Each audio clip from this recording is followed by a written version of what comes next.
سلام. یکی از دستاوردهای نظام در جنگ 12 روزه اخیر که خیلی هم روش مانور میدن به وجود اومدن یه مدلی از وحدته که ادعا میکنن بین مردم و حکومت و این باند و اون باند و ما و شما و این و اون و همه به وجود اومده، طوری که خودشون هم باورشون نمیشد که یه همچین اتفاقی افتاده. کسی باور نمیکرد و شد، به اتفاق افتاد. اینها همه در افراد با جهتگیری‌های سیاسی گوناگون با وزن مذهبی کاملا متفاوت در کنار هم ایستادن و این وحدت بزرگ رو، این اتحاد عظیم ملی رو به وجود آوردن. البته این وحدتی که ازش صحبت میکنند بیشتر به نظر میاد که مثل یک لامپ حبابی ظریف و شکستنی و ترکداره که المنتش هم سوخته. چرا؟ چون بلافاصله بعد از جنگ همه مهرهاشون بسیج شدن که آی تو رو خدا حواستون باشه که این وحدت سوری نیفته و بشکنه، خدایی نکرده تفرقه و انشقاق و اینا ایجاد نشه. باید از این وحدت به وجود آمده حراست کنیم، حفظ کنیم، اجازه ندهیم خدای نکرده بعد از پیروزی که به وجود آمد عده‌ای بخواهند این صفهای متحدی که ایجاد شده است بین همه جناح‌ها، همه گروه‌های سیاسی، افراقد تفرقه افکن، بخواهند همدیگر رو متهم کنن، انشقاق ایجاد کنن، اختلاف ایجاد کنن. اختلاف بیاد، انشقاق بیاد، امکان داره خدای نکرده مشکل ایجاد بشود و شکستی نصیب بشود. مثل اینکه یه عده‌ای هم هستن که دارن این وحدت رو به هم میزنن. کیا دارن این کارو میکنن؟ نزاع و بگو مگوها سم کشنده هست در شرایط جنگی که به خودمون بپریم، با خودمون گلاویز بشیم. این خواسته دشمنه. فرماندهی رو فراموش نکنیم. فرماندهی وقتی تصمیم گرفته، دستوری داده، همه باید بگیم چشم، نه تمرد بکنیم، نه نزاع بکنیم، نه مشکلات دیگر رو به وجود بیاریم، نه غافل بشیم. بحث تمرد داره میکنه این؟ مگه از این چیزام داریم توی سپاه؟ نکنه این فرماندهان جدید سپاه که اومدن دیگه کسی تره هم براشون خورد نمیکنه ها؟ ولی به نظر میاد که قصه پیچدارتر از این حرف هاست. ظاهرا برای بعضی‌ها سوالاتی پیش اومده. تاریخی ماست. بعضی‌ها سوال میکنن عاقبت چه خواهد شد الان که آتش بس ممکنه جنگ بشه. بله، ممکنه جنگ اتفاق بیفتد. عمیقاً باور داریم که همواره و به ویژه در شرایط کنونی خطوط ترسیمی رهبر فرزانه انقلاب فصل الخطاب در راهبردها و مسائل اصلی کشور است و راهنمودها و فرامین ایشان باید محور وحدت و انسجام ملی برای همگان باشد و هر گونه رفتار و گفتار خارج از این چارچوب دشمن شاد کن خواهد بود. از حرفای اینها اینطور برمیاد که یه سری روی اصل جنس، یعنی خود عمود خیمه نظام هم تردید دارن و روی فرامین اون هم اما اگر دارن که مجلسی ها مجبور شدن بیان براش ماله بکشن. بیدلیل نیست که سازمان هنری سپاه اومده به ضرب و زور انیمیشن و هوش مصنوعی خواسته با تشبیه کردن ولی فقیه نظام ورشکسته به ابرقهرمان‌های داستان‌های مارول اقتداری که توی دنیای واقعی فرو ریخته رو توی خیال و رویا در انیمیشن بازسازی کنه. برزن فکر نکنند که زدند و تمام شد. نه، داد که از این جنایت بزرگی که انجام دادند خودشون رو سالم خلاص کنند. جمهوری اسلامی پیروز شد. اما حتی این انیمیشن ها هم نمیتونن پاسخ صداهایی که ساز مخالف میزنن رو بدن و صدای تفرقه از همه جای نظام بلنده.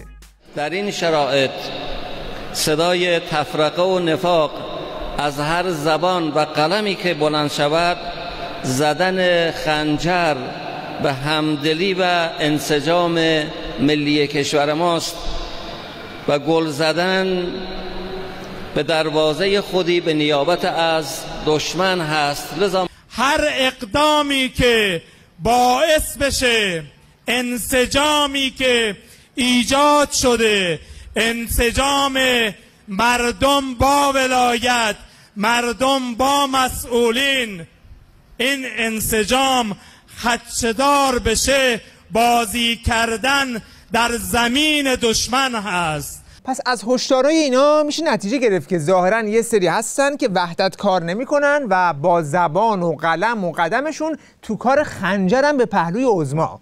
چون قطعاً مخاطب این حرفا آحاد مردم که نیستن، همون جماعتی که جلوش نشستنن دیگه، همونی که تو پادگان سپاه و پایگاه بسیج و حوزه‌های علمی نشستن. حالا ببینیم که موضوع چی بوده و سر چی داره اختلاف ایجاد میشه.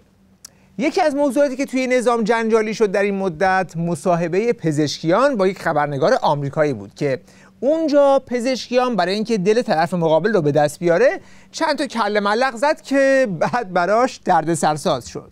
بسیاری از آمریکایی‌ها از ایران میترسن. آنها ویدیوهایی از ایرانیان میبینن که شعار مرگ بر آمریکا میدهند و کشور ما را شیطان بزرگ مینامند. نظر شما در مورد این نگرش چیست؟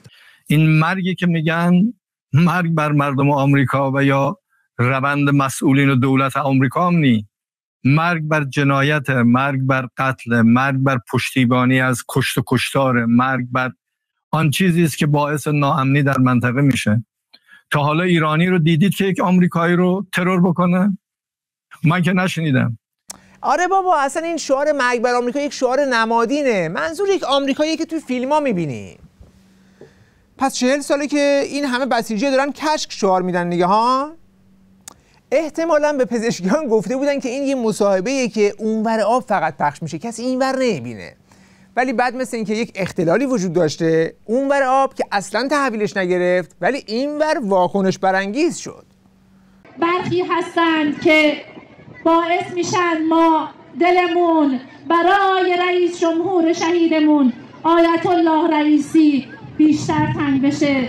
شهید رئیسی بود که وقتی در مورد ترامپ صحبت کرد، صحبت از قاتل بودن او کرد و گفت باید حکم قصاص بر این قاتل جاری بشه و انشاءالله به زودی این ترامپ قمارباز به درک واصل خواهد شد. وقتی ما از شعار مرگ بر آمریکا صحبت می‌کنیم هیچگاه از این شعار دست نمی‌کشیم. ما نمایندگان مجلس شورای اسلامی نیز با صدای بلند مرگ بر آمریکا میگوییم. مرگ بر آمریکا یعنی مرگ بر استکبار، یعنی مرگ بر ترامپ، مرگ بر سردمداران و گروهی که آمریکا را اداره میکنند.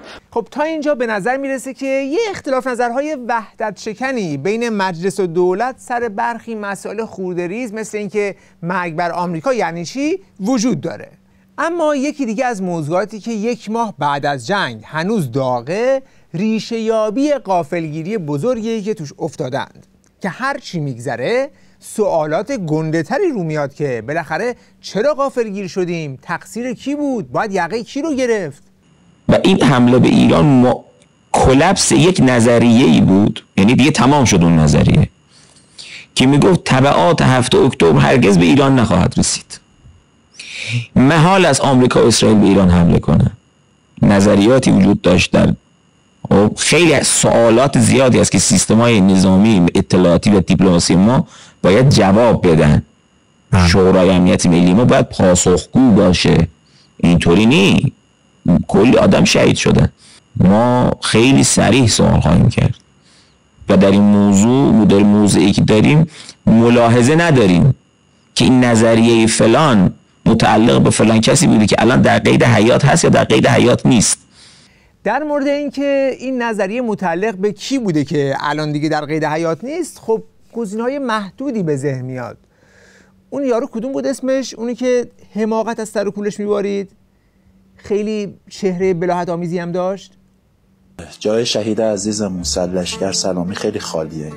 وقتی ما با هم ازدواج کردیم ایشون یک جوان نخبه مکانیک میخونن تو دانشگاه علم و صنعت.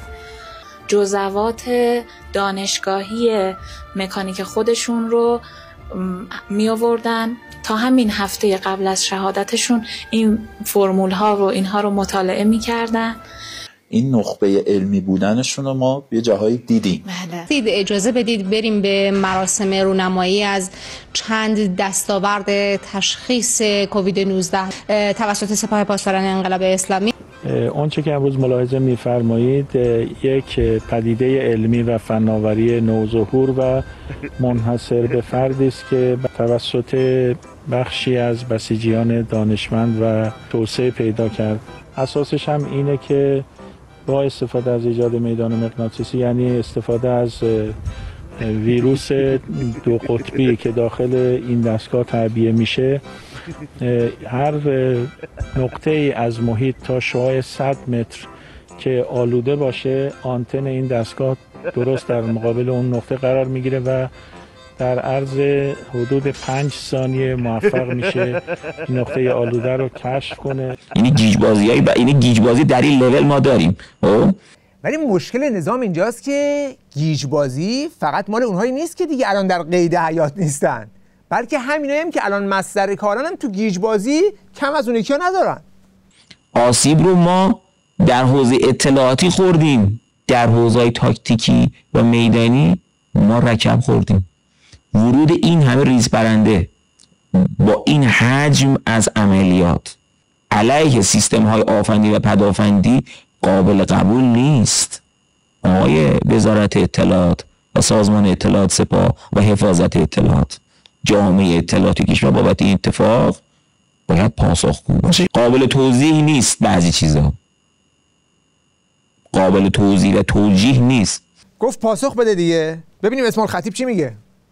ما شاهد امنیت داخلی در این ایام بودیم و دشمنان ما اگرچه آمده بودند فعالیت‌هایی در جهت اقدامات تروریستی انجام بدن، تمام اینها دستگیر شدن و از قبل اقدام شده بود روشون. هیچ اقدامی رو ما در کشورمون نه در نقاط مختلف و استانهای مختلف کشورمون شاهد این امنیت و آرامش بودیم.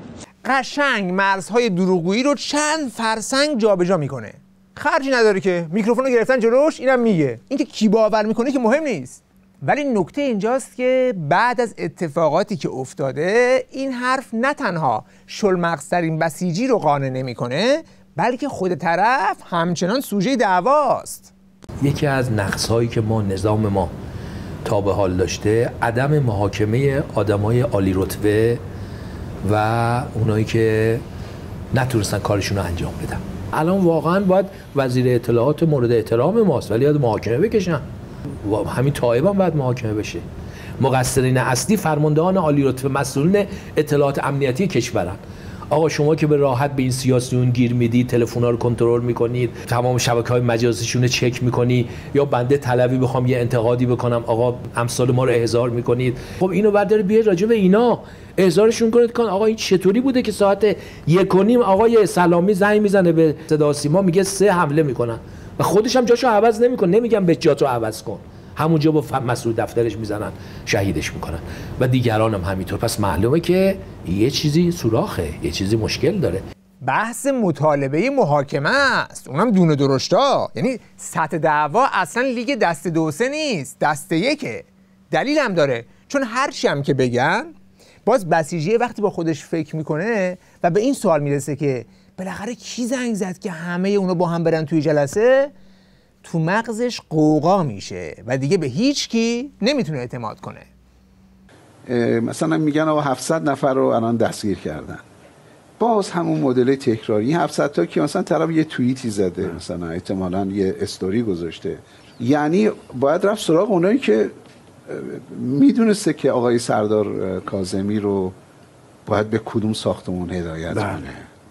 5 صبح سردار حاجی زاده هدف قرار میگیره، یعنی سردار حاجی زاده میدونسته عملیات صورت گرفته، ولی این که در چه سطوحی جلسه بوده، مثلا 9 نفر آقایون اومدن در ستاد مشترک، یه نفر دیر کرده وایساده، نفر دهم بیاد بعد بزنه اونجا رو.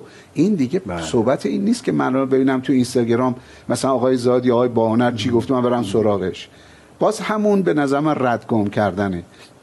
به نظر میاد وزارت اطلاعات و اطلاعات سپاه حتما باید یه بازبینی جدی بکنن که درخواست بازبینی هم فقط محدود به وزارت اطلاعات و سپاه نمیشه. الان دیگه بعضی تو نظام خواستار بازبینی های اساسی تر شدن. توی موقعیت جنگی شما میاد از یه سیستمی که الان درگیر جنگی میخوای آقا تغییرات بنیادی بده، یعنی همون کار رژیم چنج انجام بده که اصلا ناممکنه. شما نمیبینید تو دنیا، ممکن نیست تو دنیا ببینید یک کشور درگیر جنگ میشه بعد یه عده‌ای از نیروهای سیاسی اون کشور بیان بگن که آقا همین الان باید این کارا رو بکنیم، به سمت تغییرات بنیادی بریم، این کارا رو بکنیم، جامعه مدنی رو اعلام کنیم، نمیدونم نیروهای سیاسی رو که تو زندان هستن آزاد کنیم. حالا یه عده‌ای پیدا شدن که بیانیه میدن، نامه میدن و زمینه یک نزاع و بگو مگوهایی رو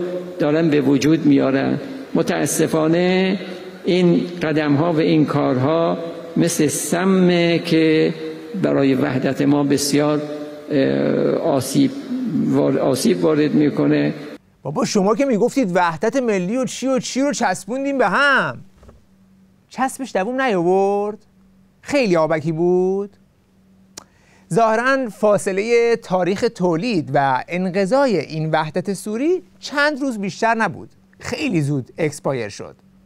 نکته دیگه اینجاست که علاوه بر همه اینها دردهای پایه مردم مثل بی‌آبی و بی‌برقی و گرونی هم در همین مدت به سمت قله ها صعود کرده. اصلا براشون مهم، اصلا وجدان ندارن. های برنج چیه 4 میلیون تومان خدا لعنتتون کنه. قبل جنگ 1.9 بود برنجیره، این پفک شده هست. 3 ساعت کارگر باید کار کنه تا یه پفک برای زن و بچه‌ش بخره. این پنیر هست شده حقوق یه روز کارگر، به والله قسم 1 تن ماهی نصف روز حقوق یه کارگر. اگه یه خانواده 4 نفره کارگر بخوان 1 تن ماهی هم بخورن نمیتونن، به والله نمیتونن. با حقوق 10 میلیون تومان روزی 330,000 تومان نمیشه، دخل و خرج نمیخونه. هر روز یه ساعتی برقا میبرن تا که این همه آن چیزا خمیر و برکت خدا رو مخرب کنیم بریزیم زمین. این هم اداره برق به دلیل نوسانات شدید برق و اختلال در کسب و کار مردم و زندگی مردم، خیابون باهنر در یه اقدام خودجوش مردم و اهالی اومدن و خیابون رو بستن و به نظرم کار خیلی خوبی رو دارن انجام میدن.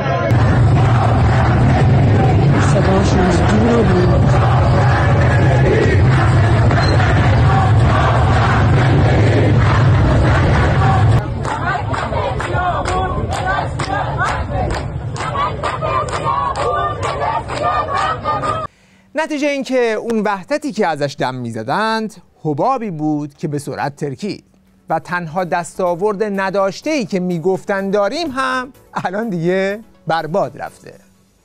وقت بخیر و خدا نگهدار.